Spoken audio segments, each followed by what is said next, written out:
ആപ്കി അദാലത്തിൽ film star Aditya പഞ്ചോളിയുടെ മേലുള്ള കുറ്റാരോപണം ഇദ്ദേഹം അഭിനയത്തിന് മാത്രമല്ല ചർച്ചകളിലും കൂടുതൽ താല്പര്യമെടുക്കുന്നു എന്നുള്ളതാണ്.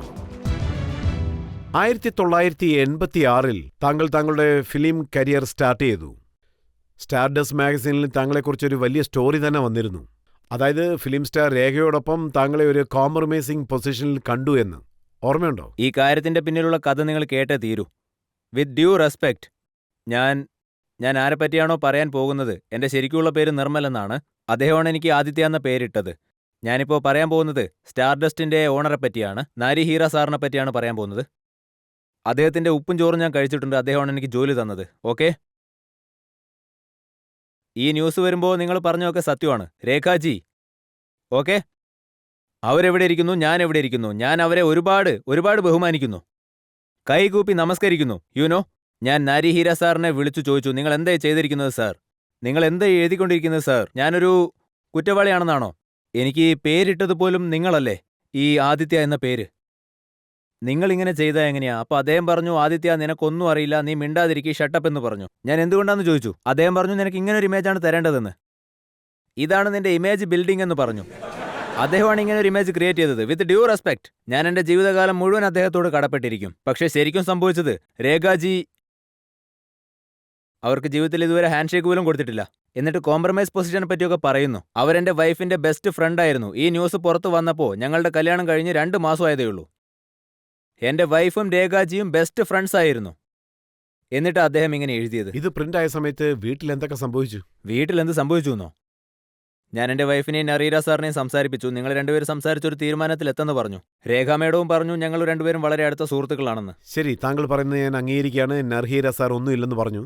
പേപ്പറിൽ എന്താ വന്നെന്ന് വെച്ചാൽ പൂജ ബേദിയുടെ മെയ്ഡിനെ താങ്കൾ റേപ്പ് ചെയ്തു എന്നുള്ളത്. ഇത് നോക്ക് സർ, പൂജ ബേദിയുടെ മെയ്ഡിനെ ഞാൻ റേപ്പ് ചെയ്തിട്ടുണ്ടെങ്കിൽ ഞാൻ അവരെ ഒരുപാട് ബഹുമാനിക്കുന്നുണ്ട്. അവരുടെ കല്യാണം ഇപ്പോൾ കഴിഞ്ഞതാണ്. ഞാൻ അവരെ ഒരുപാട് ബഹുമാനിക്കുന്നുണ്ട്, മര്യാദയും കൊടുക്കുന്നുണ്ട്. അത് എത്രമാത്രമാണെന്നാ, ഒരുപക്ഷെ ഞാൻ റേപ്പ് ചെയ്തിരുന്നെങ്കിൽ ഇന്ന് ഞാൻ നിങ്ങളുടെ മുന്നിൽ ഈ പ്രോഗ്രാമിൽ വരുമായിരുന്നോ? എന്നെ പോലീസുകാരിങ്ങനെ പുറത്ത് വെറുതെ നടക്കാൻ വിടുമായിരുന്നോ? ഞാൻ ഏതെങ്കിലും ജയിലിൽ കിടക്കുന്നുണ്ടാവുമായിരുന്നു, അല്ലെങ്കിൽ കഴുമരത്തി തൂങ്ങുമായിരുന്നു. ഇനി അഥവാ ഞാൻ ആരെയെങ്കിലും റേപ്പ് ചെയ്തിട്ടുണ്ടെങ്കിൽ, സാർ ഇതിൻ്റെയും കാരണം മീഡിയ തന്നെയാണ്. മീഡിയ എന്ത് വേണമെങ്കിലും ചെയ്യും. മീഡിയ ഇല്ലെങ്കിൽ ഇന്ന് ഈ ഭൂമി തന്നെ കറങ്ങില്ല എന്ന അവസ്ഥയാണ്. പക്ഷേ ആ മീഡിയയോട് ഞാൻ കൈകൂപ്പി പറയുകയാണ്. അതായത് നോക്കൂ, മീഡിയ എന്ത് പറഞ്ഞാലും അതാണ് സത്യമെന്ന് ആളുകൾ വിശ്വസിക്കുകയാണ്. എനിക്ക് ഇന്ന് ഈ പ്ലാറ്റ്ഫോം കിട്ടിയില്ലായിരുന്നുവെങ്കിൽ എന്നെ പറ്റിയുള്ള നുണകൾ ആളുകൾ വിശ്വസിച്ചേനെ. ഞാൻ വെറും തെമ്മാടിയാണ്, ഞാൻ തരണത്തിനും മുരളിക്കും വേണ്ടിയിൽ ബ്രോക്കറായിരുന്നു എന്നൊക്കെ ആളുകൾ വിശ്വസിക്കും. എനിക്ക് പറയാനുള്ളത്, നിങ്ങൾ എന്ത് തന്നെ വാർത്തകൾ എഴുതിയാലും അതിന് മുന്നേ ഒന്ന് ചിന്തിക്കുക. കാരണം നിങ്ങൾ എന്റെ നേരെ വിരൽ ചൂണ്ടിയാൽ അത് എന്നെ മാത്രമല്ല എന്റെ കുടുംബത്തെയും മോശമായിട്ട് ബാധിക്കുന്നുണ്ട്. ആദിത്യ സാർ, ഈ ഇമേജ് മീഡിയ മാത്രമല്ല തന്നത്, താങ്കളും അതുപോലെ തന്നെ ഇരിക്കാൻ ആഗ്രഹിക്കുകയാണ്. താങ്കൾ അഭിനയിച്ച ചില സിനിമകളുടെ പേര് ഞാനിപ്പോൾ വായിക്കാം. താങ്കളുടെ സിനിമയുടെ പേരെന്താണെന്ന് വെച്ചാൽ മാഫിയ, ഹപ്ത വസൂലി, വീരുദാദ, ബോംബ് ബ്ലാസ്റ്റ്. താങ്കളുടെ സിനിമയുടെ പേരെന്താ ഇങ്ങനെയൊക്കെ?